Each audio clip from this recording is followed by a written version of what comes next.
You know, for centuries, it's been one of the deepest, most stubborn mysteries in all of science, the hard problem of consciousness. But what if the solution was finally within our grasp? What if, by combining two powerful new ideas, we could actually crack the code? Let's dive in. So let's start with the absolute heart of the mystery. I mean, really think about it. You have a brain. It weighs about 1.4 kilograms. It's just stuff.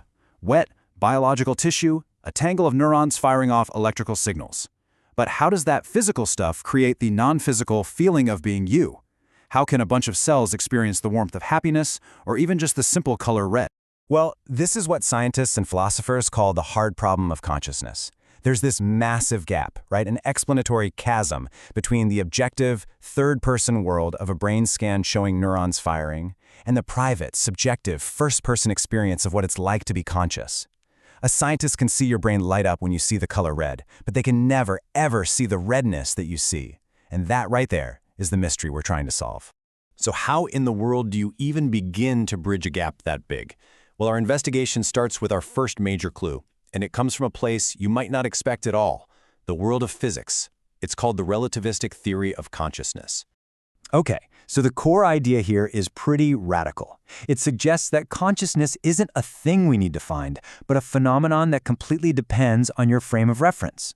So, from the first-person frame, that's you, inside your own head, your brain is measuring its own activity directly.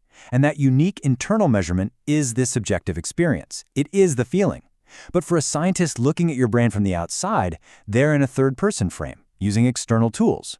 So they measure a totally different property of that exact same reality, the physical data, the neural patterns. The train analogy makes this super clear. Imagine you're sitting on a train. From your perspective, you're not moving at all. Your velocity is zero. But for someone standing on the platform watching you zoom by, your velocity is, say, 100 kilometers an hour. Now, who's right? Well, you both are. You're just getting two different answers because you're measuring the same event from two different frames of reference. This theory argues the hard problem is just that, a confusion between these two frames. All right, so clue number one from physics reframes the whole problem. It's not about a mysterious gap, but about a mix-up in perspectives. Now, for our second clue, we're going to pivot to a totally different field, computer science. And this one's called the virtual ego framework. Now, this framework completely flips our usual assumptions upside down. First, it starts with a wild axiom. Consciousness doesn't come from matter. Nope, it says consciousness is the fundamental fabric of reality itself.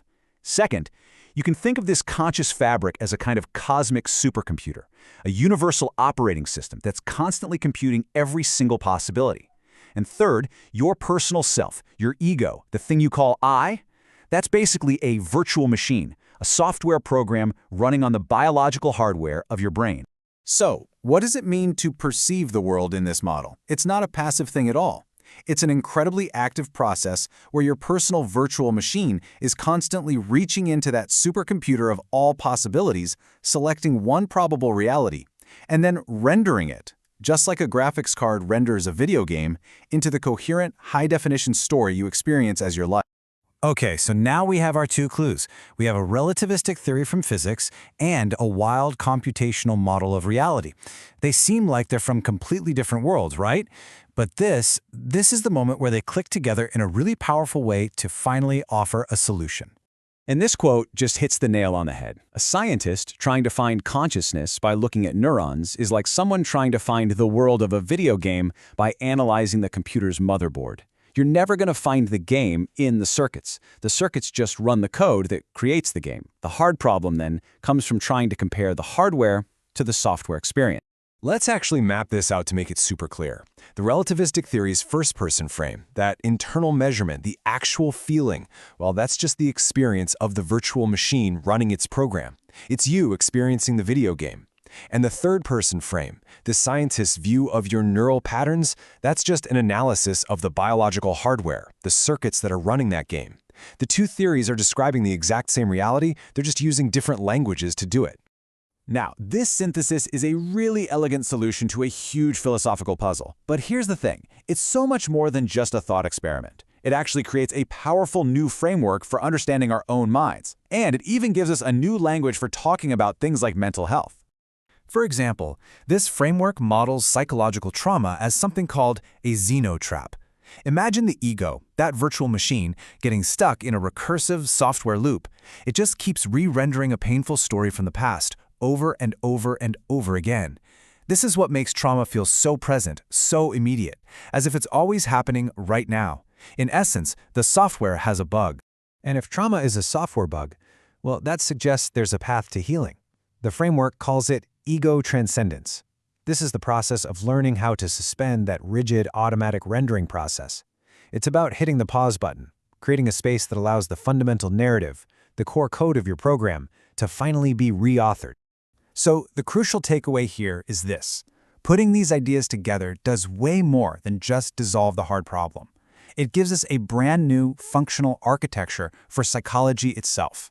It's a model that actually connects the grand nature of reality to the very personal mechanics of our own suffering and healing.